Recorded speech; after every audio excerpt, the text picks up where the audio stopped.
We're gonna have executive session after all. We'll talk about it.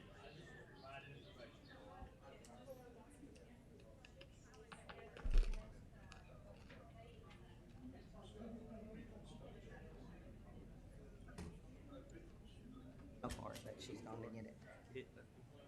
So far.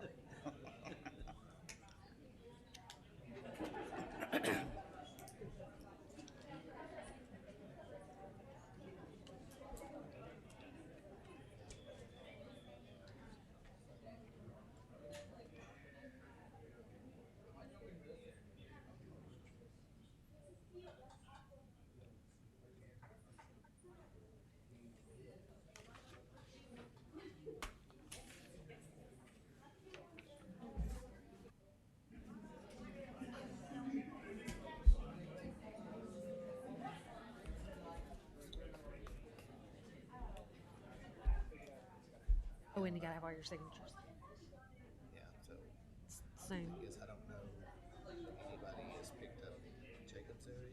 And where's Jody's? So if someone runs, then we appoint. Somebody. And can it be appointed from anywhere at large, or does it have to be in In their area. I look at the map and it won't let me zoom in enough to see. It's hard to tell. Just like I was looking today in like Jacob's area, he's got most everything on the west side of 167 North, and then he comes over, and so that subdivision right past Forest Tower on the right hand side. Wait, going to East End or? Yeah, East End, the gated Deer Creek or whatever. Is that Jacob's? That's Jacob's. It's Oh, I know just that tons of subdivision. people. Okay, yeah, I know people in that subdivision. Yes, I thought today I was thinking about wonder if Abby Stoops' husband. Oh, Just what is it called? Deer Creek? Huh? Is it called Deer Creek? I think so. Yeah, but that subdivision is in this. Okay, I know people that live there. And I was trying to decide if Pear Orchard was in Jody's zone or not. That's my neighborhood. Because I thought about Sarah Lunsford, asking her. Do you know her? Sarah Lunsford. She's the eye doctor in East End. Okay. I know who she is. I don't know. But she's in Pear Orchard. I was just thinking of people in my neighborhood that are just good people. Maybe I need to ask Jody if Pear Orchard says. I just couldn't blow it up enough. You know, right. Oh, yeah. Right, but you're right. You're right. I don't either. And it's scary because, I mean, maybe not me and you, but these younger people, that's who's going to be taking care of them when they get to be, when we get to be your mama's age or my mama's age. It's scary.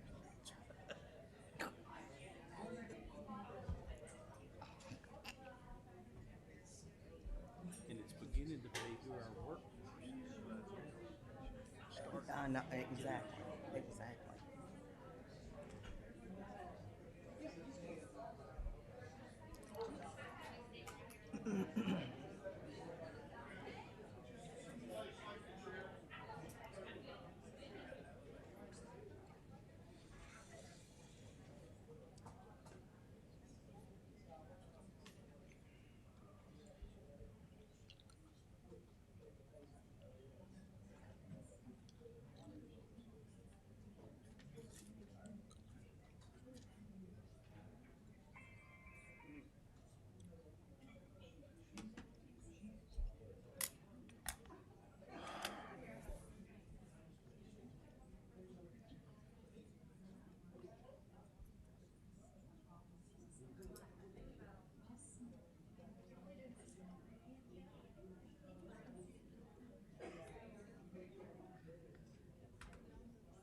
I'd be glad to see it.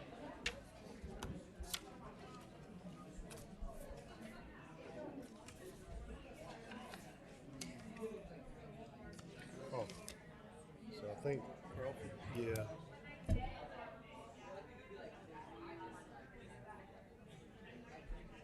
Perfect.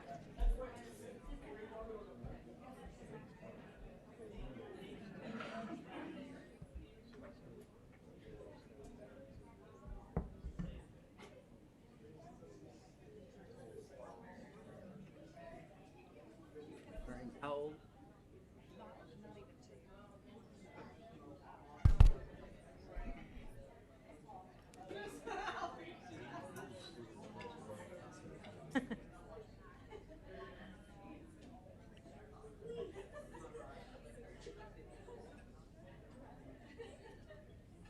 Okay. Well, I'm not digging my computer out. Guess we need it.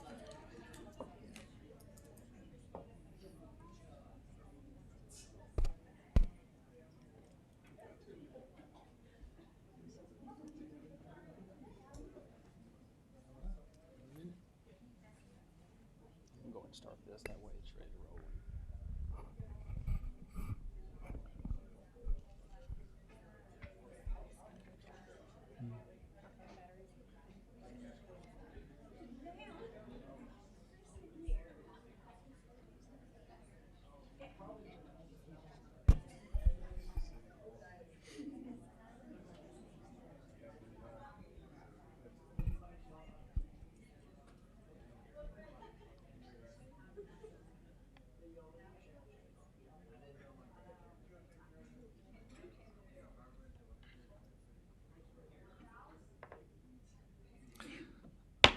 All right, good evening, everyone. I want to welcome you to our board meeting. We will begin, as we always do, with a prayer and a pledge. Tonight we have prayer by River Garner, Easton Elementary, first grade.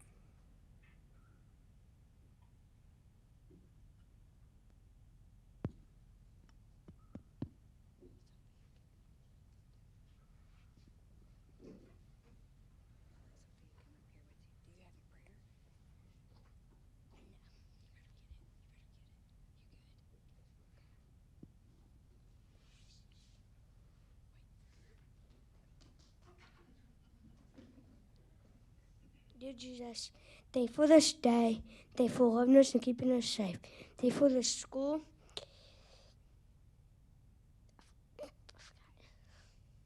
Amen. Amen. Amen.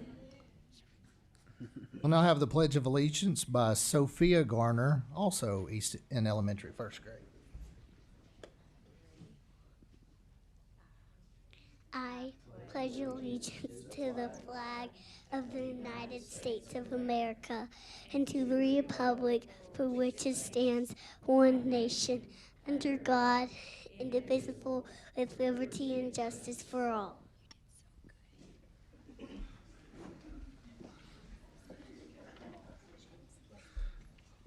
All right, we'll begin tonight spotlighting some successes. I will turn it over to Miss Mooney to tell us about our SMS Sea Perch Hydro Wrappers.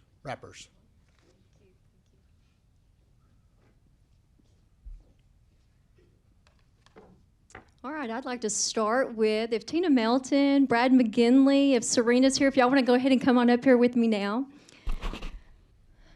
We're going to recognize our sea perch. And I have some information here that I think background to share with you. So just bear with me just a couple of minutes as I share this information. It's very exciting.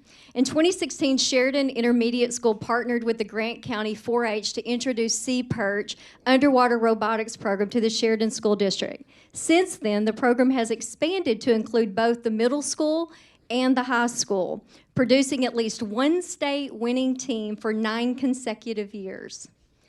This year, a record number of 58 Sheridan School District students will take part in the Sea Perch program.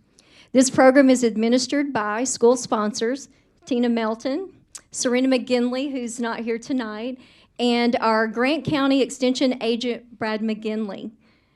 Their dedication, their guidance has been just instrumental in helping students explore engineering, problem solving, teamwork, and a hands-on experience. This year also marked an historic achievement. Sheridan teams completely swept the state competition, winning every division and securing the wild card spot, allowing 4 teams to advance to the International Sea Perch Challenge at the University of Maryland. What is Sea Perch, you may be thinking? What is that? Sea Perch is an underwater robotics competition where students apply engineering design process to build a remotely operated vehicle capable of completing complex underwater courses. In addition to their builds, these students must also prepare a 5-page technical design report and deliver a presentation detailing their ROV design process. In 2025, nearly 3,000 teams competed in the Sea Perch events worldwide, with roughly the top 5% earning an invitation to the international competition. This year's international challenge featured participants from 27 states, 6 countries, and 4 continents. Let that sink in for a minute. It's kind of a big deal. We're incredibly proud to announce the Grant County 4-H Sheridan Middle School team, the Hydro Rappers, who are here tonight. They were crowned the world champions in the junior division. Did I say world champions? Y'all, right? It's a big deal. And I had to give you that other information so you can see just the scope of where we are. In addition to that, our high school team, the Deepwater Vanguard, placed second in the world for the 2nd consecutive year, while the Aquanauts finished 6th, and the Secret Agents placed 11th globally. Let's give them applause. I mean, I'm thinking that's pretty good too. That's pretty awesome. So at this time, what I would like to do is I would like to call the Hydro Rappers team members out. When I call your name, if you would come to the front. Jackson Knight, the ROV pilot. Yes, come on down. Preesh Laxmi, the tether control engineer. Abigail Martin, data analysis engineer with a trophy in hand. Cooper Henderson, systems engineer.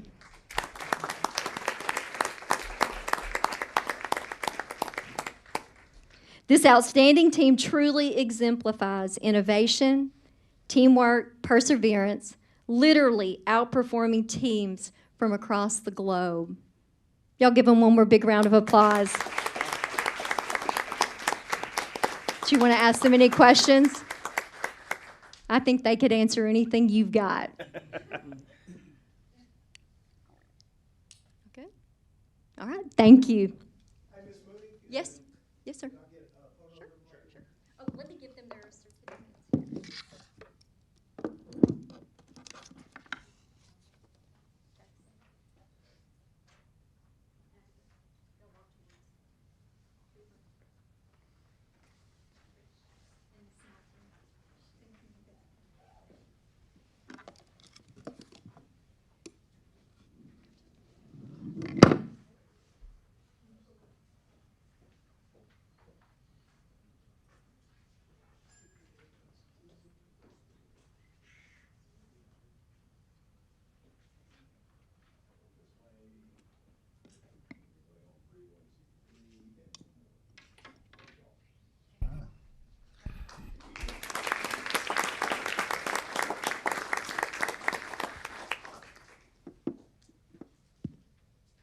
We're going to keep it with Miss Mooney for another special recognition.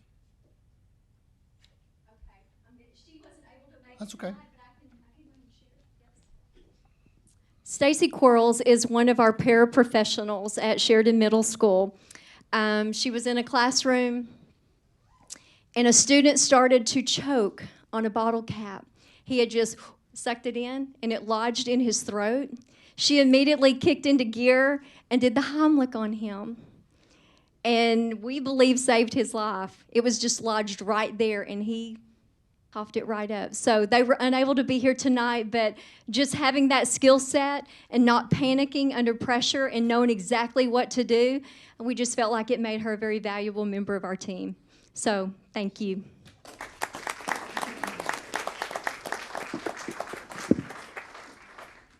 I'd now like to recognize Dr. Missy Wally to give us our school improvement update.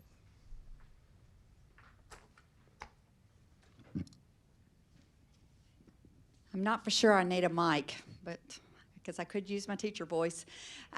Just want to remind y'all the strategic plan, just looking back, and we're going to revisit this every month and let you know it's not just a one day in the test of the Atlas and looking at our achievement, but we want to look at our achievement monthly. Our strategic plan, and you can go ahead, it's looking at, we want to make sure when we take the Atlas, which is our state playoff game, that we're at 80% proficient, and that's levels 2 through 4, or 50% and 50% in levels 3 and 4. So as we're going along, we're doing a check for understanding. We are doing our scrimmage games, and we're trying to see where we are. So I just want to do a check-in with each campus and kind of let you know where they are. If we will move to just an overview. As you know, this is ALA's campus, and as you know, they fold into all of our campuses. But I did want to highlight that they had 4 students who transitioned back to their home campus, either part-time or full-time, which is great. They have 6 new students who are waiting to be enrolled and 6 pending referrals. So just an update on their numbers. But I also want to recognize that they have 40 students who are 85% or above on their achievement plan, meeting their goals. So congratulations to them. And most of their goals are around behavior. So we're excited that they're tracking that and they're meeting those goals.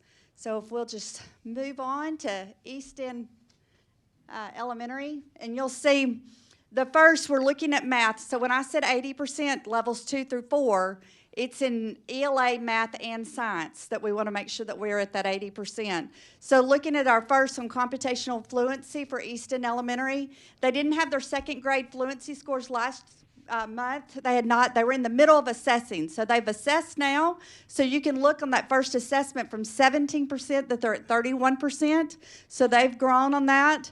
And then their computational fluency within 100, that's their first assessment. And at the end of the year, they want to have 80%. So they're sitting at 19%. So I want to thank, too, the principals. They're being very vulnerable with their scores. So they're opening this up to say, this is where we are. We're not there yet, but we want you to know where we are and that we're working really hard to get there. The second piece of that, 80% of the students on oral reading fluency. As I was thinking of this a while ago, and they were congratulating the hydro rappers. Say that real fast on oral reading fluency. See if you can say hydro rappers really fast. Just to let you know where they are. Right now on their scores where they're supposed to be on their fluency, they're at 72%, but they want to get at 80%. So, but they already have 20% of their students that have already met their end of the year goals. So to get to their goal, they have 60%. Of course, we want the full 80%, but that end of the school year. And they're looking at their EL language instruction, EL, and in their kindergarten, and I know Ms. Strong, Coach Strong was very excited about this, had 13 students, all above the beginning proficiency level. Sheridan Elementary, their growth on their 2nd grade encoding, which that's a phonemic skill in order to get that oral reading fluency, which we have as part of our strategic goal. You want them to make sure that they have their spelling and understanding, and they've grown from 45% to 63%. Listening comprehension, not only do we want them to read and make sure, but we also want to make sure that they're comprehending what they're reading. So they've got their 1st grade where they went from 13% on their Unit 1 to 53%. So there's some pretty incredible growth there. 59% on their oral reading fluency. And then you can also see their computational fluency, 18% in September to 31%. So, and that's in their math. So if you'll move to Easton Intermediate, again, she's got her goals on the right-hand side of what they had at the beginning, and this is where they are now on their CFA. So if you know what a CFA is, you get the prize of the night. And principals, y'all can't answer. Does anybody know what CFA stands for? Common formative assessment. Look at you. Shocker. Look at you. It is a common formative assessment. So in their common form, you get the prize, and I'll have to tell you later what it is. When I knew the figure out answer. what it is. I So on their common formative assessments, which is again their check for understanding until they get to their CSA, which is a common summative assessment. I should have asked you to do that one too. I knew it. It's a recurring. Okay, the first one is a recurring standard, so that means it's ongoing all year long. They're gonna continue testing on that. They're at 49%. The second one, which this one we're gonna kind of get into when we talk about Sheridan Intermediate too. The second one, you can see that it's being reassessed. It's because of the conversations that the teachers are having during their PLT, and when they were assessing that skill, they went, ugh, our assessment was not very good, and it did not measure to the rigor of what we needed to assess. So she put it in there, and she was very open and honest and says, hey, we're going to have to do another assessment on that. So this is where they are, just a current reality. And then the last piece on their unit CSA for 5th grade in science, they're at 67% on that standard, that particular standard. So if you'll go on. So now you get a prize if you can read that. Well, I mean, Oh, okay. Well, then I have to take that prize back that I gave you a while ago. Oh, wait, I hadn't given it yet. No, this is more just a picture to let you know when the teachers go into their PLT, which is their professional learning teams, they're having these conversations. And our goal was that November the 1st that all teams and all campuses would have these conversations around their data. And it's what do our students, what are they doing well with? And so they're looking at what are we going to do well with? What instructional strategies? And you can see it's all the way down to the teacher. How did you do? And when you look at someone, you go, oh, gosh, you had 33% who passed, and I had 75%. You want the questions, because it's about adult learning at that time, you want the questions to be, hey, what did you do? What teaching strategy did you use? And how can I adopt that teaching strategy and try to make it better? So those are the conversations, and you can again see where, if you can read that, I mean, it's like really small, but you can see where the teachers are talking about their assessment, and you can see where they said, okay, question 14 didn't ask the question that we want. We're going to change that piece for that assessment. So great conversations that are happening here. This is East End Middle. The teachers are setting their SMART goals. Where am I? My goal for this unit. And what we're looking for is that they have their best first instruction. So when they teach the skill the first time, we want it to be their best first instruction. Because you don't want to plan for intervention. That's like I'm planning for failure and we didn't get it. So we want to make sure that we're having that best first instruction. So looking at their ELA, they've got a standard for 6th grade, 7th grade, and 8th grade in ELA. Their first CFA, they had an 80%. The teachers set an 80% goal. They got 81%. The second standard, which is a reading comprehension on 7th grade in ELA, they set a goal of 80%. I highlighted that because that's a recurring standard. They're at 79% now, but it's still a recurring standard. So they'll continue testing on that throughout the year. And then 8th grade, you can see they've already hit at 86%. And their standard was at 70%. On that one. Science, 91% on that standard, which is a physical science standard. And their 7th grade, which is again a recurring skill, at 82%. And then their math. Again, our strategic plan is ELA, math, and science. So that's East End Middle. And the update. And their guiding coalition, when they meet with their guiding coalition, they're talking to their guiding coalition and doing this, because I don't want this to be one more thing. This is the work that they are doing every day and working towards improving student outcomes. You've got Sheridan Middle School. Again, I'm so proud of the campuses for facing the current reality. This is where we are, and we're going to work hard to improve student outcomes and student achievement. So you can see they've got their first one on their ELA summatives. It's just over the standard. It's not the ELA as a whole. They've set an 80% goal, and they're working towards those goals. So you've got a reading comprehension goal, 2 reading comprehension goals from 6th and 7th grade, and a writing goal for 8th grade. And that's where they are on their current common formative assessments. And then their bottom is their math, where they've set their goals, I think 85%. They're 59 for 7th grade, and then their 8th grade. And Sheridan High School. looking at Sheridan High School, they've got 50% of our students will score at a level 3 or 4 on the Atlas, but this is where they are currently on their CFAs. Again, that's a reading comprehension skill for 10th grade and 9th grade and 10th grade, and they have 57% on their interim at a level 3 and 4. And our goal is to have 50% at a levels 3 and 4. 10th grade, still working on that, reading comprehension, and their reading fundamentals at 34%. Algebra 1 have 33%, so we're still working. We want to get to 50%, at least 50% on a 3 and 4. Geometry, we're hitting it out of the park. That's right now. And biology, we're at 50%. And then their other goal is 95% of their students will graduate on time. And right now, and they are tracking them student by student, and right now they're set to have 95% of their graduating for this, and they are calling them. I think they've found a list that they could go, and they're calling them, and they are finding the students and saying, hey, what can we do to help you graduate?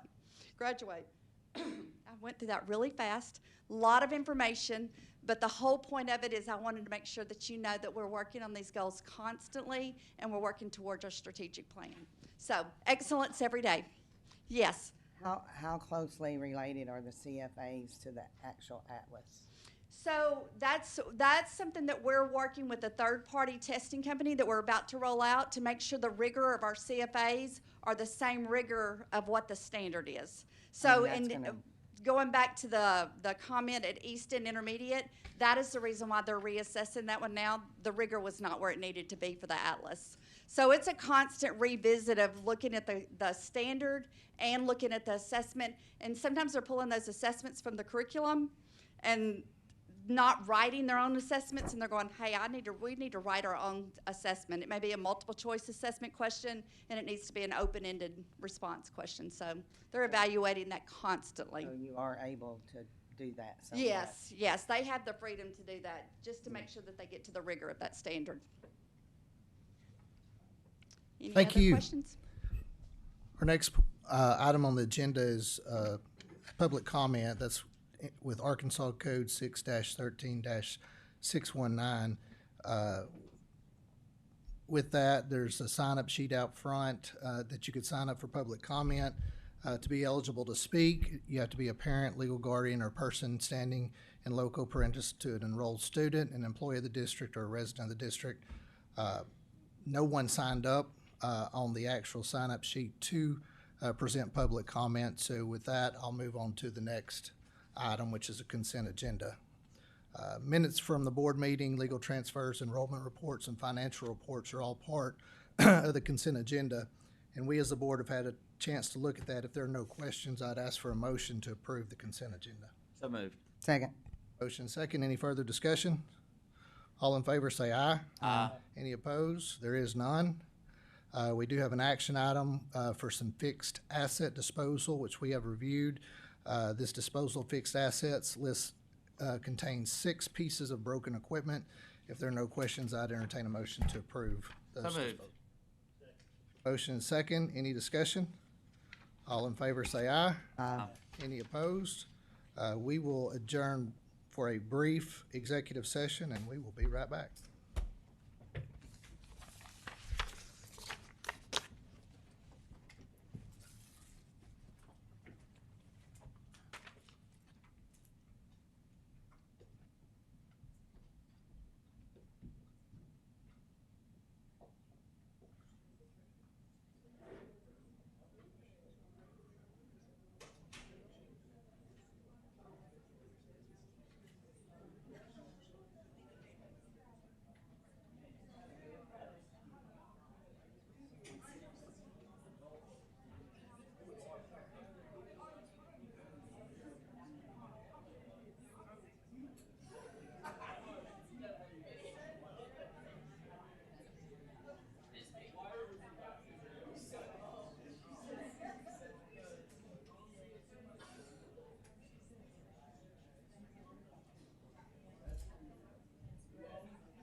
Okay, we will come back to order I will turn it over to Mr. Pitts to take care of personnel.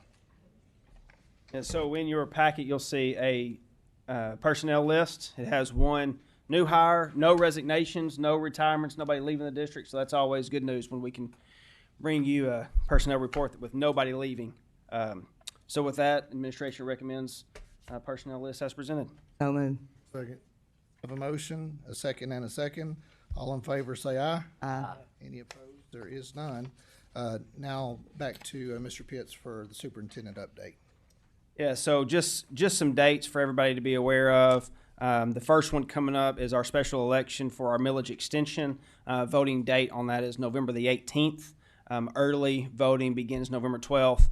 Just a reminder that is to extend our current millage rate 9 years, not increase anything. But that date is November the 18th.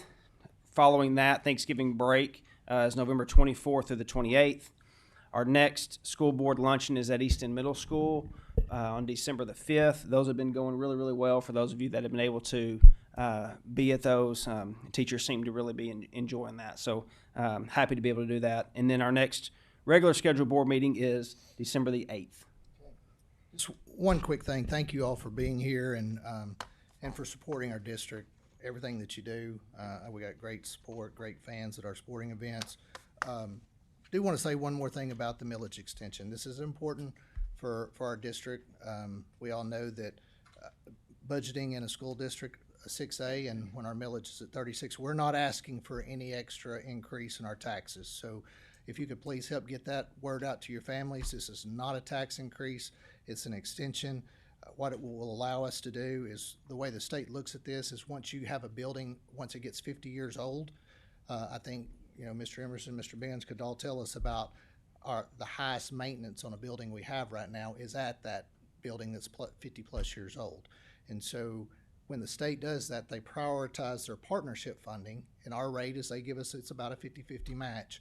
So this is a chance for our district to take we'll be able to get the benefit of about $11.5 million from the state's funds. And so it'll allow us to replace a building, which puts us in good shape. Then our next two buildings, when they get to 50, I think the two intermediate schools in how many years, 20? Both intermediate schools will be due up mid-40s. But it's one of those things. It's good for our district. It's good for our kids. And then we also have an opportunity with us being good stewards of our money that we can possibly do a covered practice facility that will benefit anywhere from ROTC, baseball, softball, football, soccer. I mean, it benefits all of our kids. And so we're excited about all those and being able to do those things for our district, for every kid that's in the district. And with that, I will entertain a motion to adjourn. So moved. Second. All stand. You are dismissed. Thank you.